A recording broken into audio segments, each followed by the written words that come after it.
This is going to be a video tutorial on how to clear the browser's cache in the Zen Web Browser. I will be using a desktop PC for this. Let me jump over to my browser here. I have the Zen Web Browser opened up now. To clear the browser's cache, first thing you want to do is open up Settings. I'm going to go off to the upper right hand corner, up to the three-dot menu. I'm going to click on that. Then I'm going to go down to where it says Settings, and I'm going to click on Settings. Now on the page that opens up, the pane off to the left hand side, you want to click on Privacy and Security.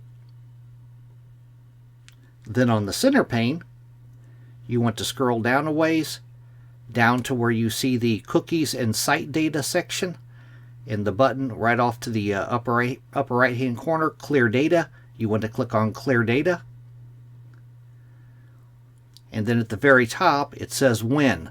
The last hour, if you click this drop down, you can choose between the last hour, last 2 hours, last 4 hours, since 12 a.m., or everything. If I wanted to clear everything out of my browser's cache, I would click on everything.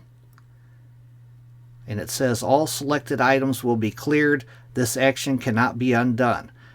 And down below that, you choose what you want cleared. Do I want browsing and download history cleared?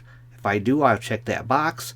And you just go through here and read each one. Do I want save form info? I would check that box. Site settings, I would check that box. Then you go down to the bottom and click on clear. That is how to clear the browser's cache in the Zen Web Browser. Thanks for watching.